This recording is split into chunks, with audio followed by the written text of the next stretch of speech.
just too good to be true. Can't take my eyes off you. You'd be like heaven to touch. I wanna hold you so much. At long last, love has arrived, and I thank God I'm alive. You're just too good to be true. Can't take my eyes off you.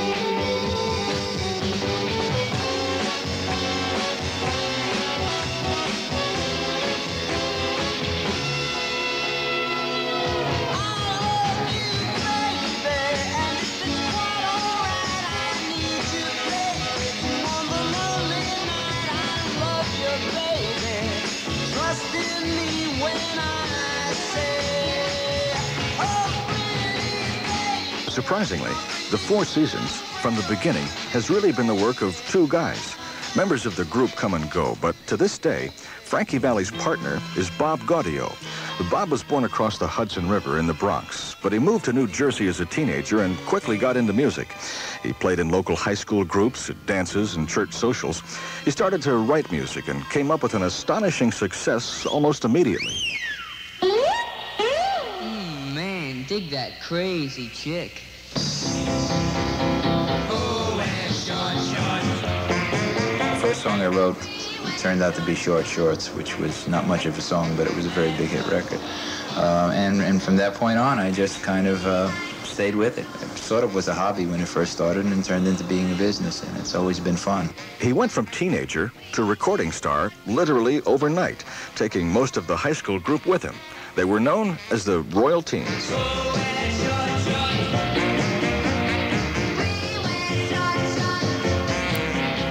Bob Gaudio is one of the most consistently successful songwriters in the history of rock. He's written more than 30 hit records: Ragdoll, Silence is Golden, Sherry, Big Girls Don't Cry, Walk Like a Man, Dawn, Let's Hang On, Can't Take My Eyes Off You, Who Loves You, December 1963, and many, many more.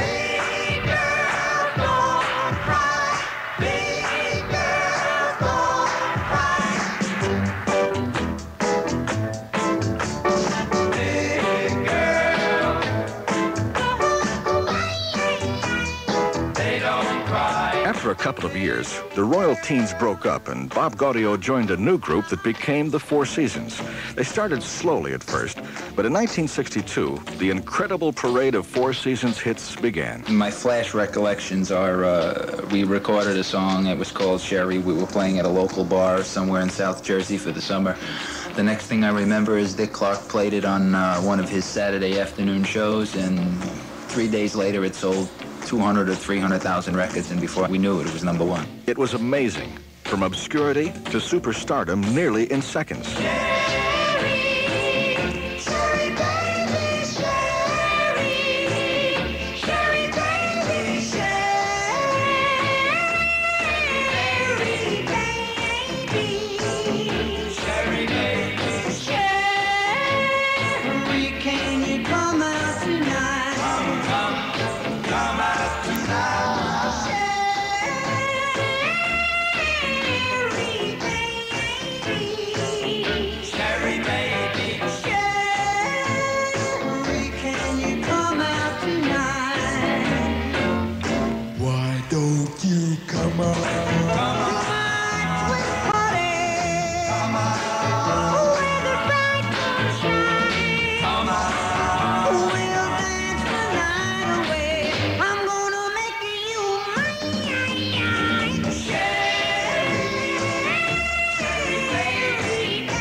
The Four Seasons records owe their success to the remarkable 3.5 octave voice of Frankie Valli.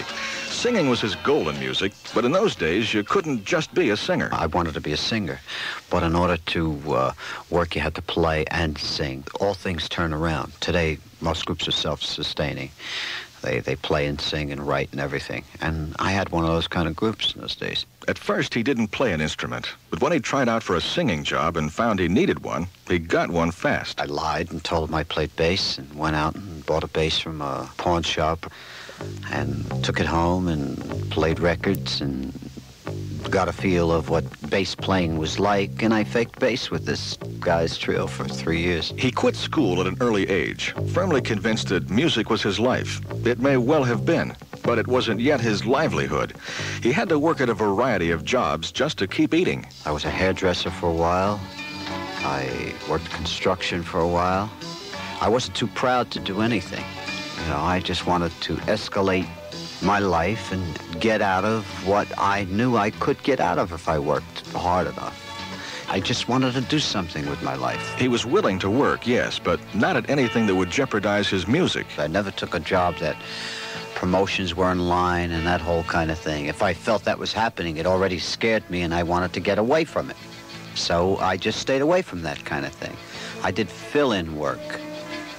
My main goal was to stay in this business and work hard on it until I had developed myself so that I could make it. Earning a musical living in the New York, New Jersey area was tough in those days.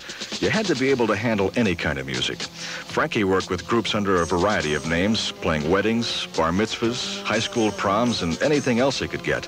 They were called the Romans, the Topics, the Four Lovers, and a bunch of other names, including the Varietones. The Varietones came out of the fact that we had done just about everything. We did some Polish music and Italian music, and we did country music. We did a little bit of everything. But the years of dedication and obscurity paid off on a scale beyond imagination. When Sherry hit, the Four Seasons hit the top and stayed there. 12 or 15 weeks, we dominated the #1 spot. Sherry was #1, and Sherry was replaced by Big Girls Don't Cry, #1, and Big Girls Don't Cry was replaced by Walk Like a Man, #1.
The Four Seasons spent their first few years in the background, literally. It wasn't until the little man with the 3.5 octave voice stepped out front that the Four Seasons reached their heights. We'll look at that next on the Special of the Week.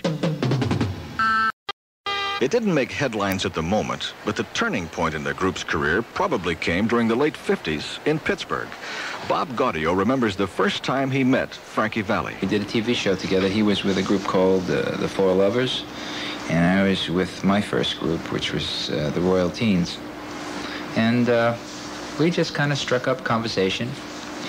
And then I left the Royal Teens about 2 years later, and we ran into each other again and started the Four Seasons. Names. Frankie Costelluccio has known many. Ladies and gentlemen, the Special of the Week proudly presents Frankie Valli and the Romans. Como si bella, you are so very beautiful, you are so very wonderful. And now our special guests, the Four Lovers. Girl in my dreams, girl in my dreams.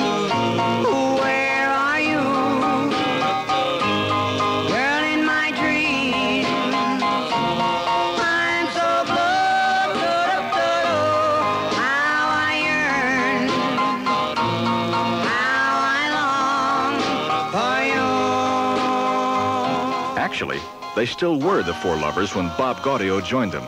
It wasn't until later they changed to the Four Seasons while auditioning for a job at a nightclub by that name. They didn't get the gig, but the name stuck and somehow seemed to mark the beginning of new directions. As Frankie describes it, things began to come together. We had a lot of inner workings in the group, a lot of talented people. People like Bob Gaudio and Bob Crew, who had been producing a lot of hit records in the 50s. He's producing records like the Freddie Cannon records and the Rays, Danny and the Juniors, and that whole Philadelphia scene for a while was Bob Crew's. Cameo Parkway or Swan Records. Working with Bob Crew was an important step, too. Crew had experience in making hits, but it didn't pay off right away. As Bob Gaudio reports, the magic was somewhat slow in coming. We did some background studio work. We kind of did a lot of lounge work. We did some stuff with Bob Crew, backing a lot of records and vocally and instrumentally. And about 2 years of working in the background before we came to the surface with Sherry. We had one record out before Sherry called Bermuda, and that was a zip. She went sailing on a coral sea, started wonder, my darling indeed. The success of the Four Seasons came mostly with material generated from within. Exotic subjects like Bermuda didn't work for Frankie Valli. His special gift is in telling stories about his kind of people. Records like Dawn and Walk Like a Man and Let's Hang On were very real situations in the sense that they were things that people related to, that they had gone through in their lives. There ain't no good in our goodbye. True love takes a lot of trying. Oh, I'm crying.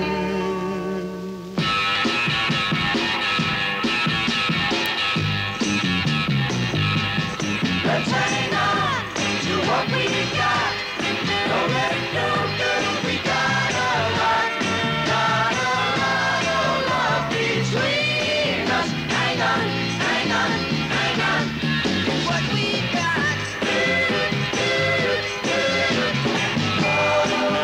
For several years after meeting up with Bob Crew, the Four Seasons were solely used as background singers and musicians. With the exception of the unsuccessful record Bermuda, they had to rely on their nightclub work to keep going.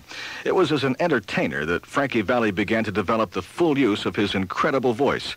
It's funny how a wide variety of different factors come together all at once. Around the time that Bob Gaudio was writing Sherry, Bob Crew happened to catch the Four Seasons act at a Jersey nightclub. Frankie was doing an imitation of an old, high-voiced female entertainer named Rose Murphy. The Crew suggested they use that high voice on their next record, which turned out to be Sherry.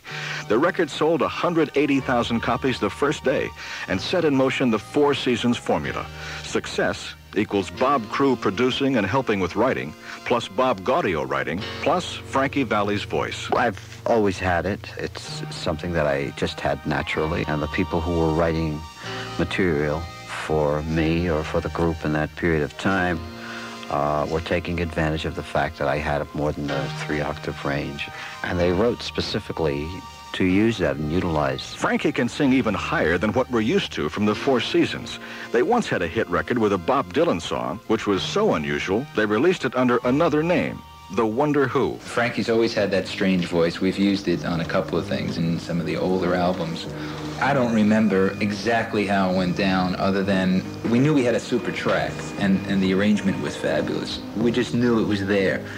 But vocally, it was, I don't know, a little too low, or something was wrong, and the lead, when he put it on, didn't quite sound exciting enough, and he started clowning around with the high voice.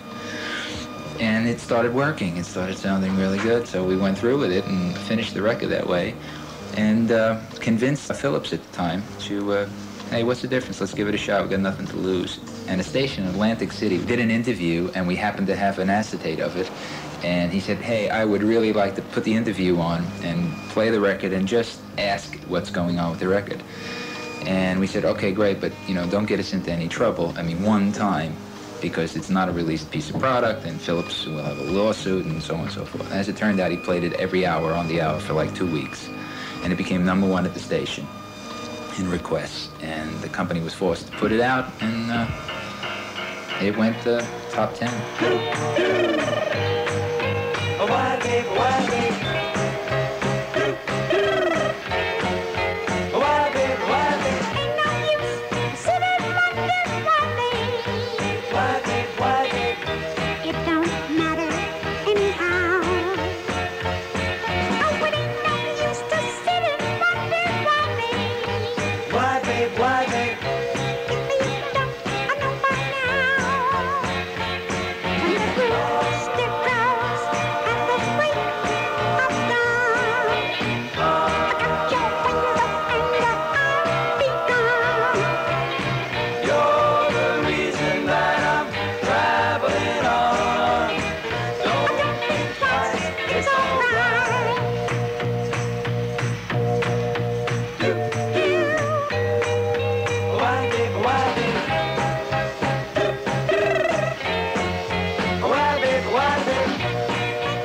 In this day of high-priced concert tours and packed auditoriums, it's interesting to note that Frankie Valli and the Four Seasons, by whatever name, have been on the road for well over 20 years.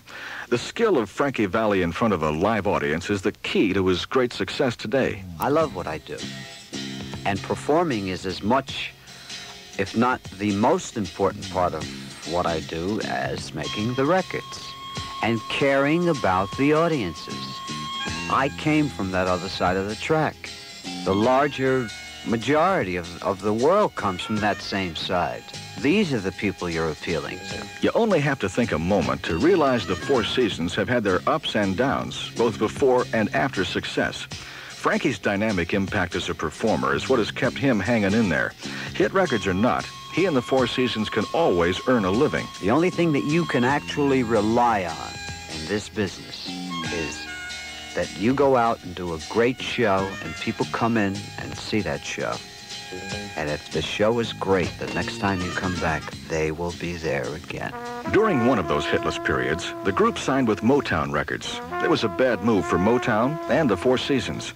Nothing seemed to work out, and the period was a total drain on the Seasons' career. Well, almost, except for one record. It was originally recorded for Motown Records, where we spent about 2.5 years in obscurity. Very few people even knew we were with the company. It was one of the things that they weren't terribly fond of. When we left, we bought back the track. Motown never released it, but Private Stock, the new label, sure did. I thought it was a hit song the day the song was shown to me. And when we recorded it, I said, this is a hit song. It's got to be a hit song. It's such a great song. It's the kind of a song that will become a standard. The name of the song was My Eyes Adored You. It was written by Bob Crewe and a young man named Kenny Nolan. It rescued the name of Frankie Valli from those 2.5 years of obscurity. And it showed again the truth of Frankie's philosophy.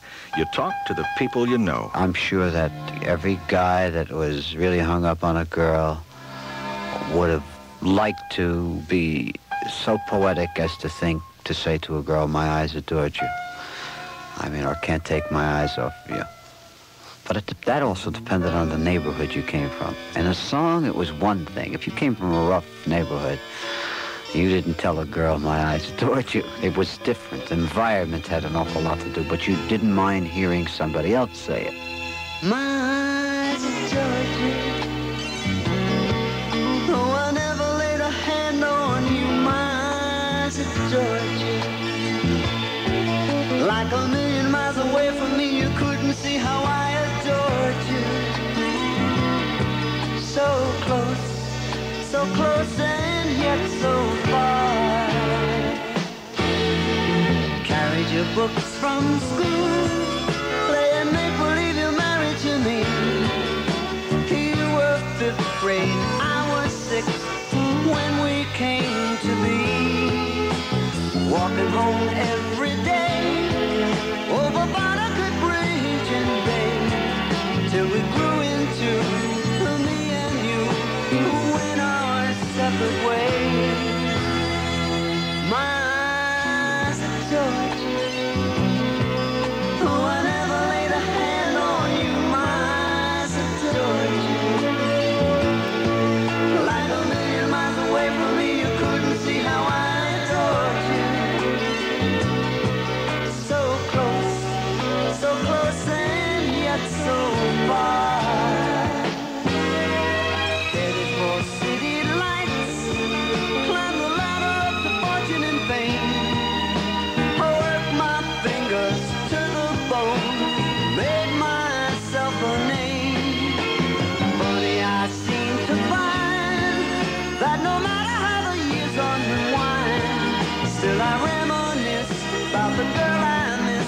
the love I left behind. My eyes adored you, but I never laid a hand on you. My eyes adored you, like a million miles away from me. You couldn't see how I adored you. So close and yet so far. My eyes are so all my life I will remember. Though I never found you, my eyes adore you. Like a million miles away from me, you couldn't see how I adore you. So the feeling inside regrets. So close, I know I will never forget you, my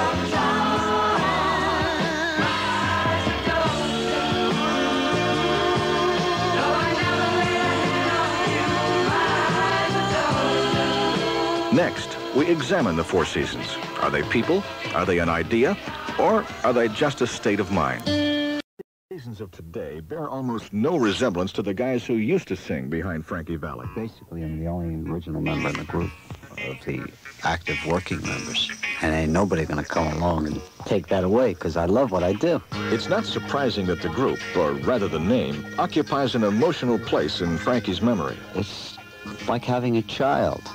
I gotta say that the Four Seasons is the thing that finally took me to the place I wanted to go in my life. Swear to God, there's no one else on earth I'd rather be. Swear to God, you made me see, so I believe in me. The truth is that Frankie Valli now plays a distinctly background role with the Four Seasons. I don't sing on all Four Season records, as you probably know, and you can tell from listening to the Who Loves You album. I am singing very little on that. In reconstructing the Four Seasons, the first thing I looked for was very talented people. And I think I have probably the best set of Four Seasons there ever was. The original Four Seasons you and I remember from the old days were Frankie, Bob Gaudio, Nick Massey, and Tommy DeVito. For a variety of business and personal reasons, Frankie is the only one performing with the group today. The new Four Seasons are Don Ciccone, who plays bass. Don used to be with a group named The Critters and wrote a hit called Mr. Dyingly Sad. He also sang on the Man from Nationwide insurance commercials. John Paiva plays lead guitar. Lee Shapiro plays keyboards. He also arranges and conducts the group. He has classical training. The drummer is Jerry Polci, who once studied with Joe Morello of the Dave Brubeck Quartet, a jazz group. Like the rest of the guys, Jerry doesn't really come out of the Four Seasons past. When Sherry came out, I was 10. So at that time, I was still trying to figure out myself, rather than, running around playing baseball with the guys, rather than listening to too much music.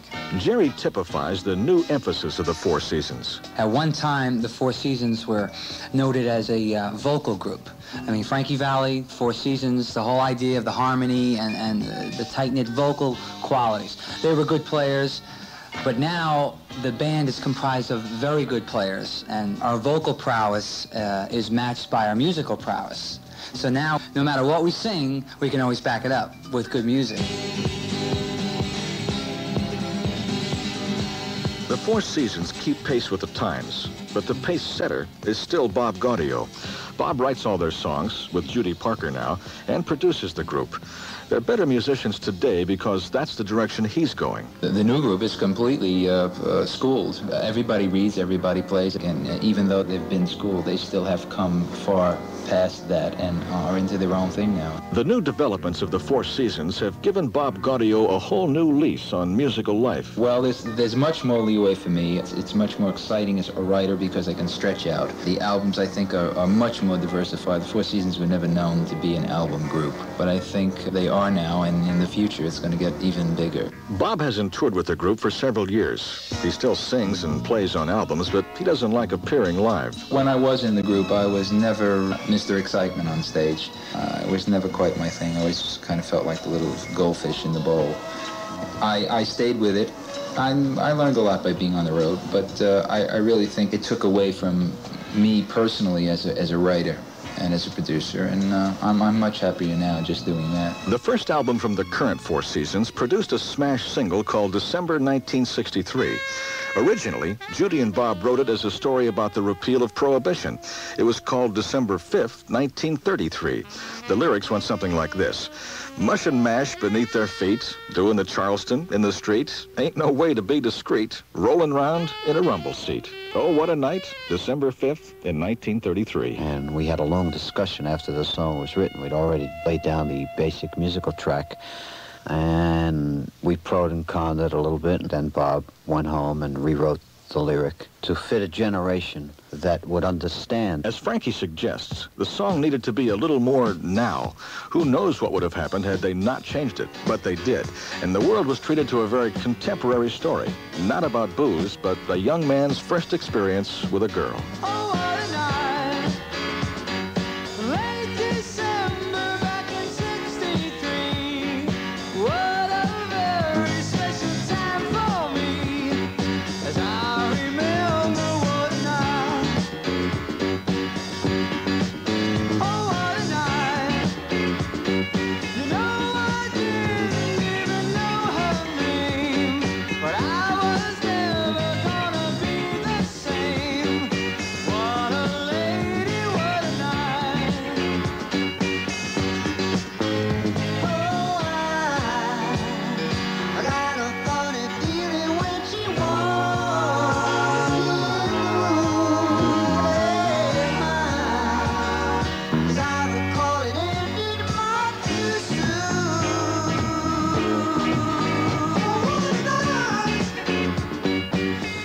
Hypnotizing, mesmerizing me.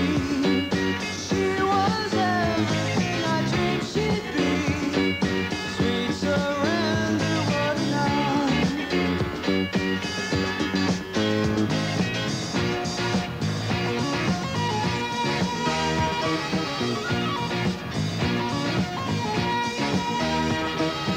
I felt the rush like a rolling ball of thunder, spinning my head around and taking my body under.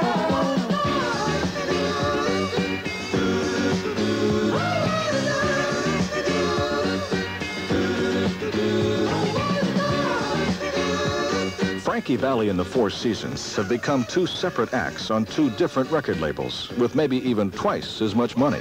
That's next on the Special of the Week. We'll be right back. Seasons' name is owned jointly by Bob Gaudio and Frankie Valli. It's a remarkable business relationship, a basically handshake deal that's lasted more than 16 years. Gaudio and Valli split everything up the middle. Frankie Valli is not featured with the Four Seasons anymore. He just lends his talent and his great voice as part of their efforts. The Four Seasons record on Warner Curb Records. Frankie Valli, the artist, is signed to private stock. Mike Curb, president of Warner Curb, launched his company with the help of the Four Seasons. Well, I had a luncheon with Bob Gaudio about a year and a half ago. And at that time, Bob and I kind of discussed the concept of a new Four Seasons sound that would be based upon all the great harmony sounds and all the great melodic concepts that they had used in the past, but with a more current today flavor. It was a very successful venture. In their first year of business, the Four Seasons and Mike Curb sold 5 million records. Mike Curb is, of course, an artist and producer himself. He produces the Osmonds and is a former president of MGM Records. Well, originally, he discussed the fact that maybe the two of us would produce the album together. And after I heard the first song that Bob was working on by himself, I told Bob that the last thing he needed is for me or for anybody to co-produce with him, because I believe Bob is just one of the great creative producers in the record business today. And I think that maybe he did need a little more confidence at the time, but that was all he needed, because he certainly had the talent. Bob Gaudio had suffered some artistic confusion and loss of confidence because of a disastrous album in 1968 called A Genuine Imitation Life Gazette. It was highly accepted in as far as the underground magazines at the time, the Rolling Stones and the Berkeley Bobs and so on and so forth, review-wise. It got fabulous reviews, but every review ended off with, too bad it's not the Moody Blues or someone of that nature. It probably would be a #1 album. But unfortunately, it's the Four Seasons, and who can believe that? After 6 years of million-selling hits, Bob Gaudio attempted to move the group, to make it progress, but the public wouldn't let him. It just wasn't in the Four Seasons image. The problem continues even today with the current Four Seasons. Their album, Who Loves You, was a great success, but Mike Curb wonders what it could have been if the public didn't have a set picture of what the Four Seasons are. I've thought many times that if the last album, the album that was entitled Who Loves You, had been called another name other than the Four Seasons, it probably would have been one of the major FM albums of 1976. The failure of the Genuine Imitation Life Gazette album was a blow to Bob Gaudio. After that, it was a traumatic experience for me because I felt it was a very good album at the time, and commercially it was an absolute zero. So I regressed. I said, wow, I've just satisfied my own needs, but I possibly blew the Four Seasons completely down the drain. And for the next 3 or 4 years, it was rough.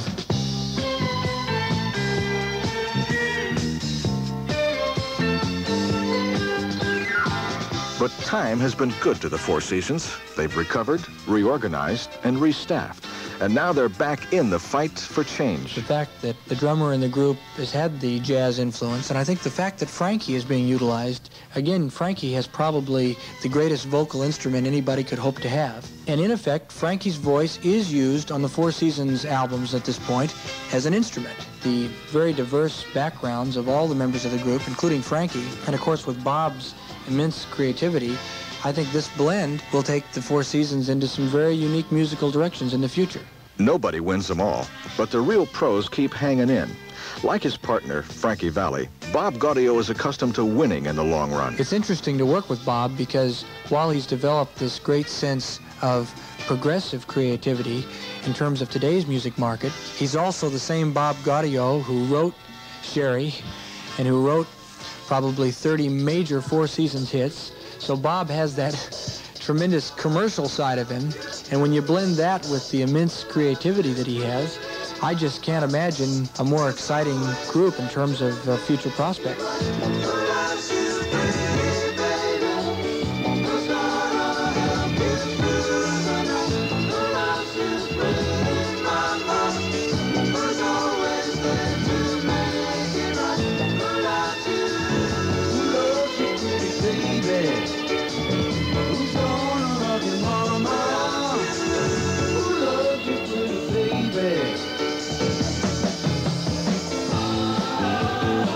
When tears are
Next on the special of the week with Frankie Valli and the Four Seasons, silence is not golden. 99X, rockin' the apple in stereo.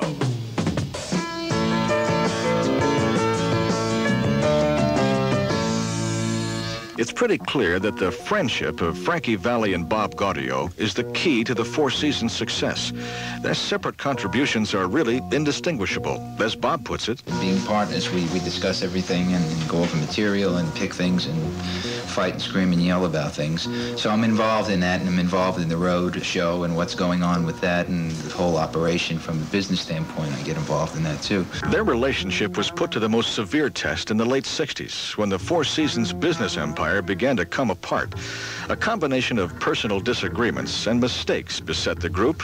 It split up, leaving only Frankie and Bob. It's a wonder they made it. We started to accumulate a lot of debts, and we were having some internal problems. We had to buy our partners out and so on and so forth. It got very confusing, and legal things and government things and the IRS and so on and so forth.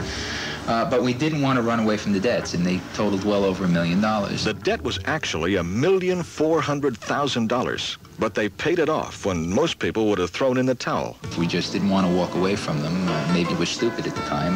We probably would have been better off, filing a bankruptcy or something. But in any event, we chose to pay off the debts, and we did.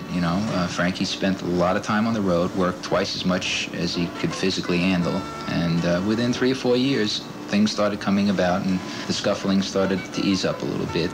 I think probably the hard times kept us together. These things seem to come in bunches. The great business problems were one thing, but that wasn't the half of it.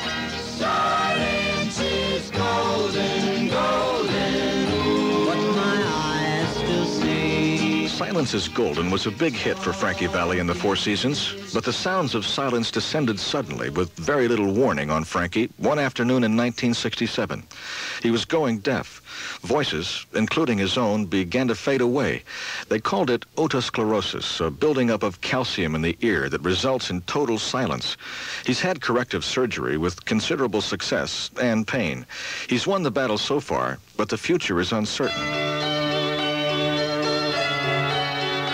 Inner strength is a surprising quality. Frankie Valli is a little man in size, only 5'7", but he's a big man inside. He didn't run. He paid his debts and his dues, and the world looks fairly bright now, financially and personally.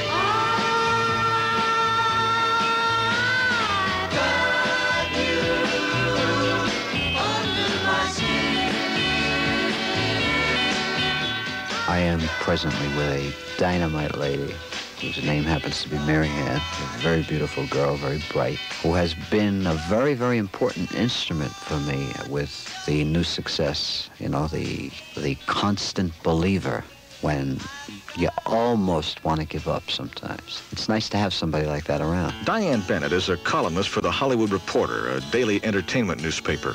She's a close friend of Frankie and Mary Ann. Ever since I've known them, Frankie has been engaged to Mary Ann. And naturally, Mary Ann wanted to get married very, very much, and I'm sure Frankie did too. That was always their intention. But it just never happened. Well, what are good friends for? Diane had a birthday coming up and was having a few friends in for the occasion anyway, so... I said, why don't you guys get married on my birthday? So they looked at each other and said, that's a terrific idea.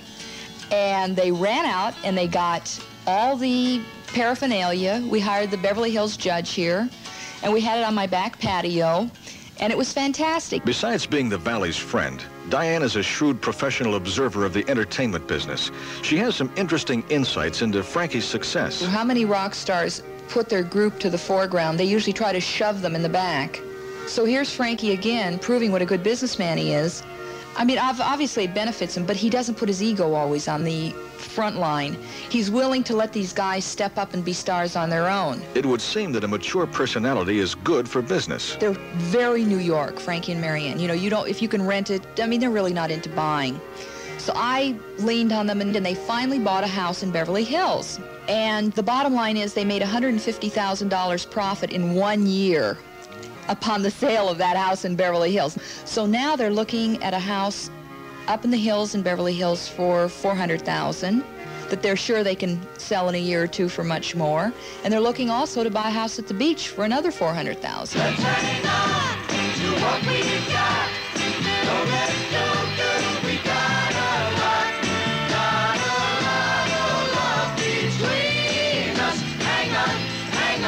He's come a long way, Frankie Costeluccio, from a high school dropout in Newark, New Jersey, to the jet-set world of Beverly Hills, through trouble and ill health and even the IRS.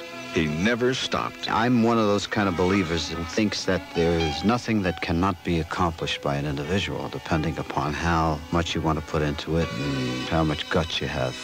Nobody can put you down for trying, man. I mean, that's what life is all about. And if you think you might be good for something, you should try it. So you fall on your face, you get right back up. What's the big deal? And so we have the story of Frankie Valli and the Four Seasons. They faced the trials of the past and the challenges of the present. We can only assume the future holds even newer, more sophisticated concepts. But for many, the 3.5-octave sound of Frankie Valli is a reminder of another, more awkward time, when he and the Four Seasons spoke of things to a generation of teenagers that they couldn't say to each other. Frankie's high, clear voice sings to us, not only now, but with us in our mind's ear, whenever we reach out of the radio and into the back seat of our hearts.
The special of the week on Frankie Valli and the Four Seasons was written and produced by George Burns. Our director was Lee Hansen. Our engineer, Steve Booth.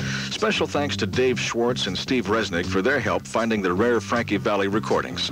The special of the week is produced and distributed by Watermark Incorporated. Executive producer, Tom Rounds. Toyota hopes you've enjoyed this week's special of the week.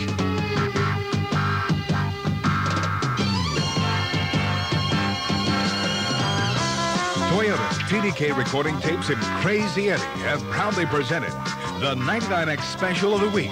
Next Saturday night at 10 o'clock, we'll feature Lou Rawls on the station that's rocking the apple in stereo, 99X.